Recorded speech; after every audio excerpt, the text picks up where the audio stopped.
जो समय मिला है उसी को अच्छा बनाइए। अगर अच्छे समय की राह देखोगे तो पूरा जीवन कम पड़ जाएगा।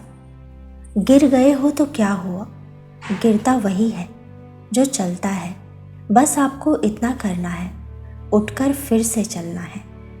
जिंदगी हंसाए तो समझ लेना कि अच्छे कर्मों का फल मिल रहा है, और जब रुलाए तो समझना कि अच्छे कर्म करने का समय आ गया है। समय मत बर्बाद करना दिखावे में, वरना जिंदगी बितानी पड़ेगी पछतावे में। अगर कड़ी मेहनत आपका हथियार है तो सफलता आपके गुलाम हो जाएगी। अपने स्वभाव को हमेशा सूरज की तरह रखें, ना उगने का अभिमान और ना ही डूबने का डर। काम बड़ा करिए मगर बर्ताव ऐसा करिए कि मैंने तो कुछ किया ही नहीं, क्योंकि एक महान व्यक्ति की यही पहचान होती है। जब गौतम बुद्ध ने कहा, मेरे मरने के बाद मुझे गुरु मानकर मत चलना, तो उनकी ये बात सुनकर आनंद की आंखों में आंसू आ गए। फिर तथागत ने भिक्षुओं से कहा, अगर आपके मन में कोई सवाल हो तो पूछ लीजिए, किसी प्रकार का संशय मत रखिए। लेकिन सारे भिक्षु चुप रहे।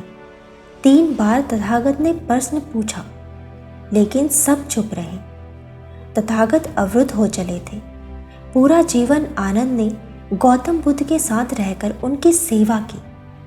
एक दिन जब तथागत आराम कर रहे थे, तब कुटिया के बाहर किसी के रोने की आवाज आई।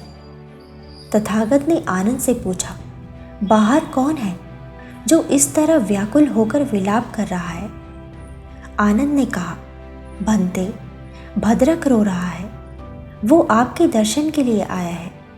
गौतम बुद्ध ने कहा, उसे तत्काल मेरे पास ले आओ। भद्रक जैसे ही कुटिया के अंदर आया, वो गौतम बुद्ध के पैरों में सिर रखकर रोने लगा। गौतम बुद्ध ने स्नेह से पूछा, क्या बात है वस्त? भद्रक ने कहा, आपकी वृद्ध अवस्था देखकर मैं विचलित हो गया हूँ। जब आप हमारे साथ नहीं होंगे तब हमारा मार्गदर्शन कौन करेगा?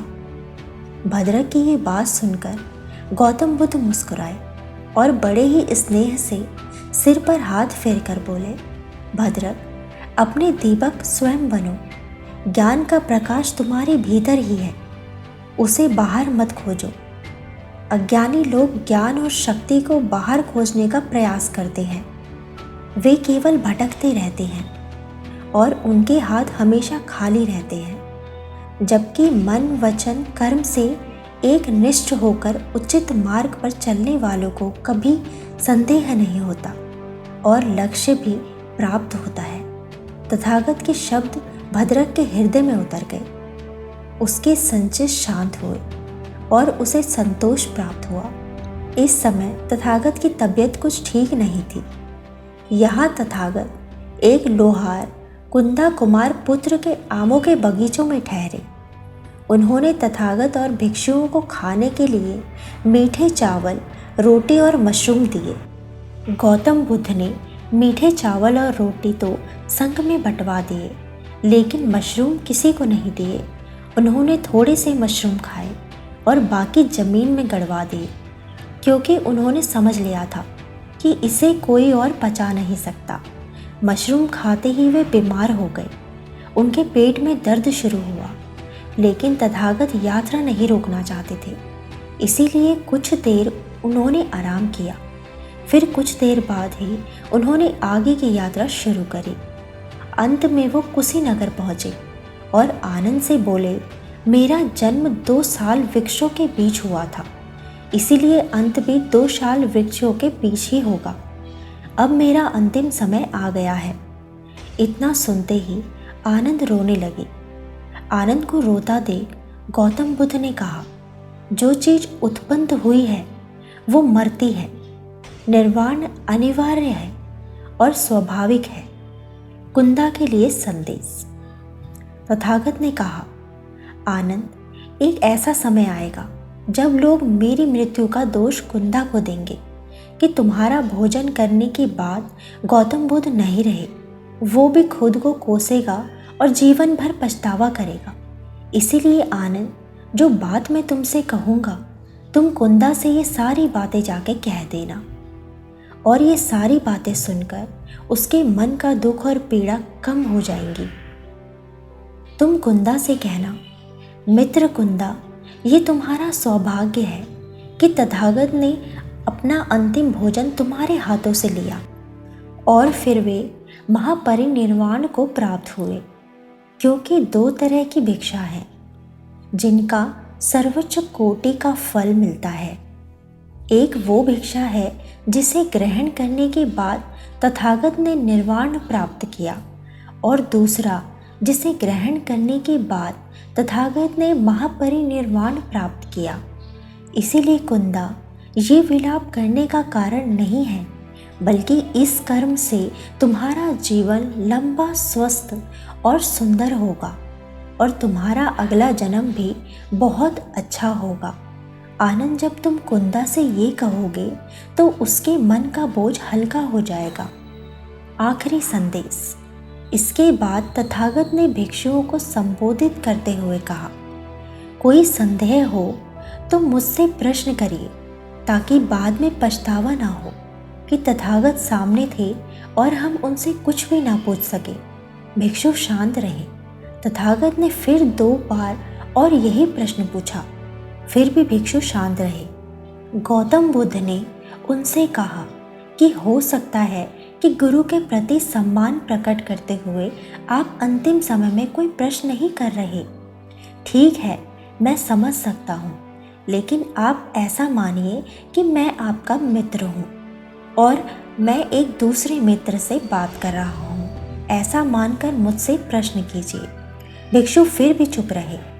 आनंद ने तथागत से कहा, भंते, मुझे पूर्ण विश्वास है कि यहाँ एक भी ऐसा भिक्षु नहीं है जिससे बुद्ध मार्ग या अभ्यास को लेकर कोई संदेह या उलझन हो।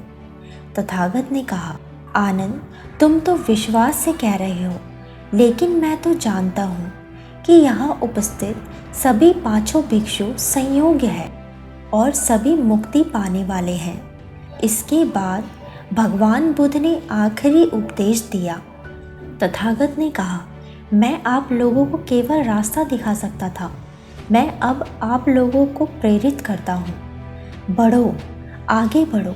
जितनी भी चीज़ें आपने पकड़ रखी हैं, ये सब जाने वाली हैं, सब नश्वर है।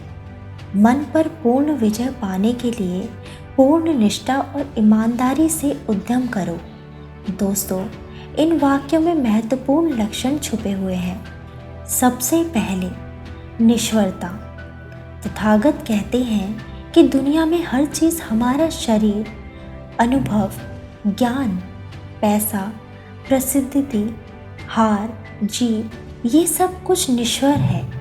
ये सब मिटने वाले हैं। हम केवल पसंद या नापसंद के चलते, यानी अहंकार के चलते, इन चीज़ों को पकड़े रहते हैं।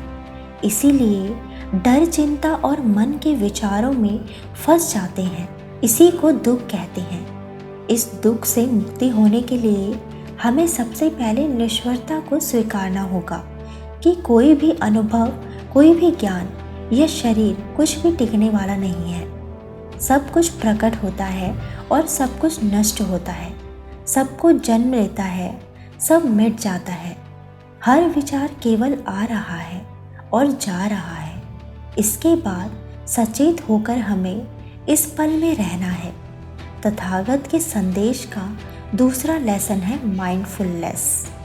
गौतम बुद्ध कहते हैं कि अपनी साधना और प्रयास पर पूर्ण भरोसा रखो, यानी जीवन के हर पहलू में, हर स्थिति में सचेत रहकर विचारों, इच्छाओं, वासनाओं, सुख दुख सबको बिना विचलित किए हुए देखो।